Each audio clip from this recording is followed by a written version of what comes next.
नमस्कार, जीकेसीए quest second daily quiz में आज हम करने वाले हैं मार्च एंड अप्रैल से कुछ न्यूज़। तो चलिए शुरुआत करते हैं। Question 1, the Ambubachi mela is organised annually in Assam. It marks the Ambubachi मेले का आयोजन असम में प्रतिवर्ष किया जाता है। यह चिन्हित करता है ए, वसंत की शुरुआत को, बी, चाय की फसल का उत्सव, सी, नए साल की शुरुआत और डी, देवी कामाख्या की वार्षिक महावारी।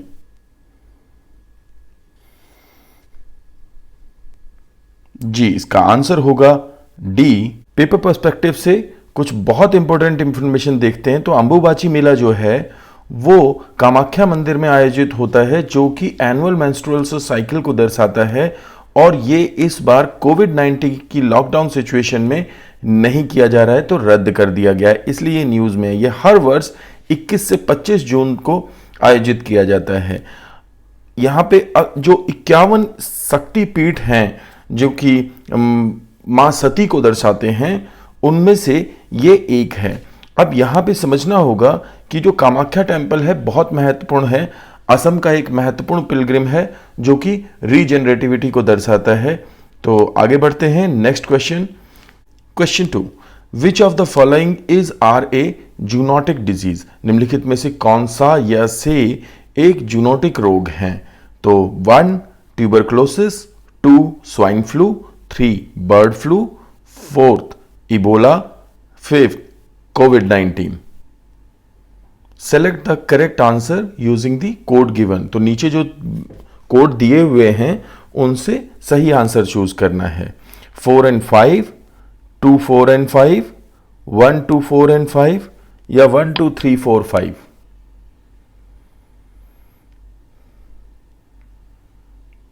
जी, इसका आंसर होगा डी। और समझते हैं कि जूनोसिस क्या होता है। तो जूनोसिस एक नाम दिया गया है। तो जूनोसिस जो है इसका प्लूरल होता है जूनोसिस, वैसे सिंगुलर होता है zoonotic. Is an infectious disease. ध्यान रखिएगा, इन्फेक्शन के कारण जो होता है वो होता है। तो ये इन्फेक्शन किसके कारण होगा? एक पैथोजेन के कारण। एन इन्फेक्शन एजेंट, जो इन्फेक्शन एजेंट होता है उसको पैथोजेन कहते हैं, जैसे बैक्टीरिया, वायरस, पैरासाइट, प्रायोन्स। और that has jumped from non human animals. यानी कि दो प्रकार के एनिमल्स होते हैं, एक ह्यूमन एनिमल, एक नॉन ह्यूमन एनिमल। हम ह्यूमन एनिमल हैं, तो हमें अगर नॉन ह्यूमन एनिमल यानी जानवरों से, अगर यूजुअली वर्टिब्रेट से जो आपको बीमारी होती है, यूजुअली मीन सामान्य तौर पर, तो वो जो इन्फेक्शन लगता है वो ऐसी डिजीज को जूनोसिस बोलते हैं या जूनोटिक बोलते हैं। तो ये ग्रीक वर्ड है जो एनिमल और सिकनेस से लिया गया है। इसके एग्जाम्पल्स में कुछ डिजीज आपको याद कर लीजिएगा क्योंकि ये क्वेश्चन पक्का ही पूछा जाएगा, ये सोच लीजिए। तो tuberculosis, rabies, toxoplasmosis, malaria, Ebola, avian influenza, H1N1 flu, Middle East respiratory syndrome जिसे मर्स डिजीज बोलते हैं, Rift Valley fever, sudden acute respiratory syndrome, SARS 2003 में चाइना में हुआ था, wild Nile fever, West Nile fever, the Zika virus and most recent novel corona virus. इसलिए यह महत्वपूर्ण हो जाता है क्योंकि जो कोविड-19 है वो एक जूनोटिक डिजीज है। तो अकॉर्डिंग टू यूएनईपी की जो रिपोर्ट है उसके हिसाब से 60% से ज़्यादा जो ह्यूमन इन्फेक्टियस डिजीज होती हैं वो एनिमल्स से होती हैं। So this is very important. हर एक इंफॉर्मेशन को ध्यान से याद कर लीजिएगा। तो आगे बढ़ते हैं। क्वेश्चन 3, खोंगजोम दिवस किस राज्य में मनाते हैं? Which state celebrates Khongjom day? तो option A Manipur, B Assam, C Arunachal Pradesh और डी नागालैंड।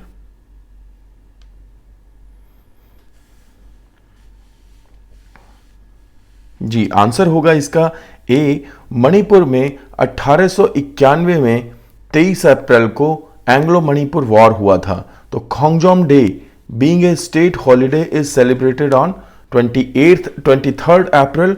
और इसी जो ब्रिटिशर्स से प्रोटेक्ट करने के लिए फ्रीडम को जो लड़ाई लड़ी थी उसको याद किया जाता है मणिपुर द्वारा। तो नेक्स्ट क्वेश्चन देखते हैं। Which of these is not correctly match? निम्न में से कौन सुमेलित नहीं है? Option A operation Namaste Indian Army, option B mission sunrise NASA, option C operation Sanjeevani Indian air force और option D demo mission ISRO. जी, इसका आंसर होगा डेमो मिशन इसरो, क्योंकि डेमो मिशन भेजा था नासा ने। तो देखते हैं ऑप्शंस क्या कहते हैं। Indian army has code named anti Covid campaign, जिसे ऑपरेशन नमस्ते का नाम दिया गया। तो ये फाइट अगेंस्ट पैंडेमिक के लिए इंडियन आर्मी चला रही है, तो ऑप्शन ठीक हो जाता है। ये एक न्यूज़ है, ध्यान रखिएगा। ऑपरेशन संजीवनी इंडियन एयरफोर्स ने चलाया था, किस लिए कि वो मालदीव में 6.2 टन्स मेडिसिन्स और इसेंशियल हॉस्पिटल कंज्यूमेबल्स लेकर के गए थे। तो ऑपरेशन संजीवनी आप याद रखिएगा। Then comes NASA. तो नासा ने, होता क्या है कि हमारी जो अर्थ है उसके ऊपर जो आयन मंडल है, आयन मंडल होने के कारण सूर्य का जो स्पेक्ट्रम है हम उसका अध्ययन नहीं कर पाते। तो इस सूर्य के स्पेक्ट्रम का अध्ययन करने के लिए सन रेडियो इंटरफेरोमीटर स्पेस एक्सपेरिमेंट, जिसकी फुल फॉर्म ये है, वो है सनराइज मिशन। तो ये सनराइज मिशन नासा ने सूर्य के अध्ययन के लिए बनाया है। तो आप इसे इस तरीके से याद रखें। Next, commercial crew space x demo flight, याद रखिएगा इसको, ये बहुत महत्वपूर्ण है। तो ये नासा का व्यक्ति को स्पेस में भेजने का प्रोग्राम है, जो कि पहले तो जुलाई में लॉन्च होना था 2019 में, लेकिन उसके बाद एक टेस्ट मिशन किया गया और अब ये 27 मई को भेजा जाएगा, जिसकी घोषणा 17 अप्रैल को की है। तो रॉबर्ट बैकन और डगलस हर्ले होंगे जो कि space x crew dragon spacecraft में जाएंगे। इनको लेकर के जाएगा फॉल्कन 9 रॉकेट। तो इसको आप ध्यान रखेंगे। ये लॉन्च कॉम्प्लेक्स 39A फ्लोरिडा से होगा और इसे ही डेमो 2 का नाम दिया गया है। तो ये इंफॉर्मेशन आप याद रखिएगा, बहुत महत्वपूर्ण है। Next, with reference to the Asian infrastructure investment bank AIIB, consider the following statements.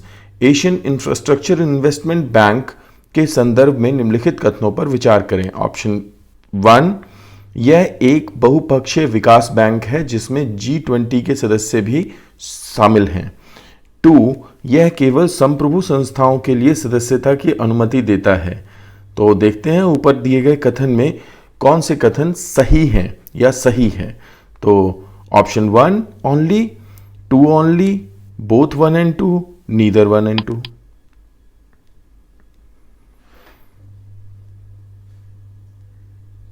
जी, इसका आंसर होगा कि सिर्फ पहला सही है, क्योंकि ये एकमात्र ऐसी संस्था है जो कि मल्टीलैटरल डेवलपमेंट बैंक के रूप में काम करती है और ये नॉन सॉवरेन एंटाइटीज को भी to apply for its membership, बस उनकी होम कंट्री जो है वो मेंबर हो। जैसे कि अगर हम बात करते हैं UKGB, United kingdom of great Britain, तो ये 1707 में बना था एक्ट ऑफ यूनियन के द्वारा। तो इसमें 4 हिस्से हैं इसके। तो इसमें वेल्स है, स्कॉटलैंड है, आयरलैंड है और ब्रिटेन है। तो अगर वेल्स सदस्य बनना चाहता है तो वो भी बन सकता है इसका सदस्य, बशर्त है कि ब्रिटेन को कोई ऐतराज ना हो इसमें। तो इस तरीके से जो होम कंट्री है, अगर वो अपनी तरफ से अगर इनकार नहीं करती है तो नॉन सॉवरेन एंटाइटीज को भी इसका सदस्य बनाया जा सकता है। तो इस बात को आप याद रखिएगा और ये इंपॉर्टेंट हो जाता है। क्विज 1 में एपिडेमिक डिजीज एक्ट की जो डेट थी वो 1987 टाइप हो गई थी, ये एक टाइपिंग एरर था। तो सही डेट है 1897, इसे आप करेक्ट कर लीजिएगा। Thank you so much. Comment में ज़रूर बताइएगा कि आपको क्विज कैसा लगा, फीडबैक ज़रूर दीजिएगा। Thank you so much.